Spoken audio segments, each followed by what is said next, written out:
What's going on, guys? It's Smudger here, and it's been a week since Verdansk 84 dropped in Warzone, and I just wanted to look back on it over the past week and kind of really discuss whether or not it's been a success. There's been a lot of mixed opinions, a lot of people unhappy, a lot of people, pretty happy with the map. So I thought we'd head all the way back to when part 1 dropped for the first destruction of Verdansk. And it was interesting, it wasn't a bad interactive experience. Obviously the main issue here was that the servers were chalked, and once you were in the game you kept lagging out.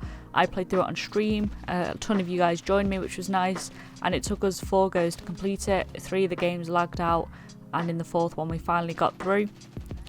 I think it would have been far more interesting had you actually been able to exfil.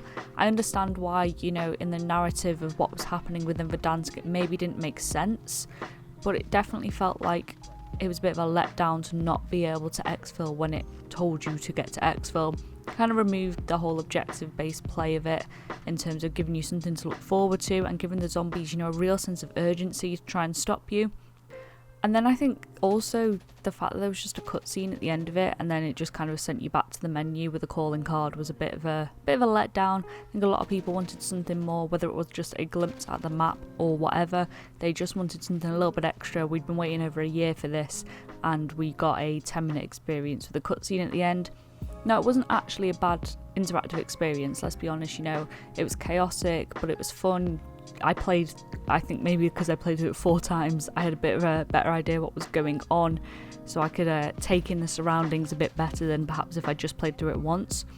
But then of course we got to drop into Rebirth Island at night. You found the nuke missiles and the weird Russian codes among the locations, amongst a number of other clues.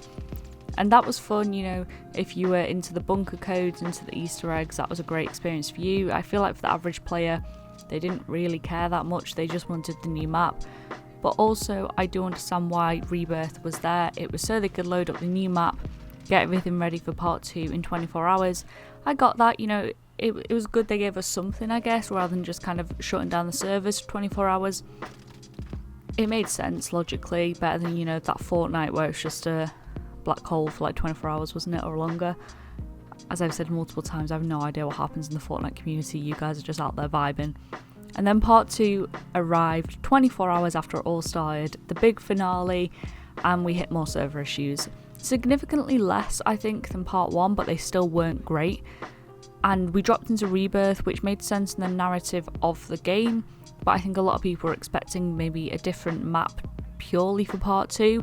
I wasn't too shocked that it was Rebirth, it made sense, because Verdansk, as we know, was gone. We saw that happen in the previous day. And then it was just kind of some weird all-out brawl to try and keep hold of the nuke, except some people wanted to spend their time sniping people across the map and others were sweating it out so much for the nuke. It felt like a CDL match. It was a really weird vibe. It didn't feel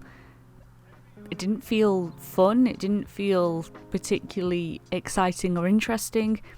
It wasn't a bad idea, I get what they were trying to do, but from my own personal point of view, I think I would have preferred a more passive interactive experience.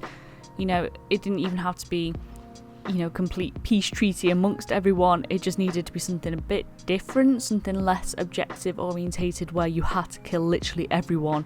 I found myself really not enjoying it, especially as I got sniped out of the air by Timmy 300 metres away on the water tower for like the 6th time, or you just got ripped apart by bullet holes the moment you put a toe into prison.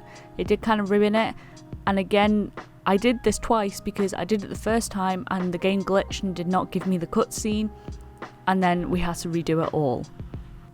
And then of course after this you did get the cutscene where you saw Verdansk being reverted back to Verdansk 84, the new map. And of course, you could still see things the moment you dropped in, like downtown and promenade, and you think, oh crap, they really just 60-minute makeovered Verdansk.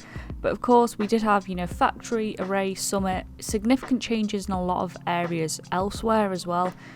The colour scheme itself I think is a lot better than Verdansk originally was. It's far brighter, it's far easier to sit in a corner, especially even with a rose skin on, although whether or not they've been nerfed sufficiently is still up for debate. But if you watch my live stream, you'll see when I drop in, there's tones of disappointment in my voice when I drop in. It definitely still felt like Verdansk, especially from the air, because We were flying around in a helicopter for the majority of that first game, and it really did just feel like they'd given Verdansk, a fresh paint cover. It didn't live up to the expectations of a game as big as Warzone should have. We'd waited over a year for a map, and we had gotten Verdansk 84. But going forward, I was optimistic. I said it in the stream. I wanted to give it a chance. I wanted to, play around with it, see what was there. Obviously, we did have some new areas to explore, and it was clear after dropping it in that there was a lot more that had gone on than just, a new colour scheme and a couple of new points of interest. It felt like almost every area, with the exception of downtown, had something new about it. Even like police stations had like new rooms to discover, promenade, everything seemed wider and a bit more open as opposed to building fighting. It felt fresh, maybe not new, but it felt fresh, which was better than what I had initially expected in that first game. And I don't know if we've just been conditioned by Activision, but it feels like we're grateful just to get something new, because the original Verdansk had become so stale.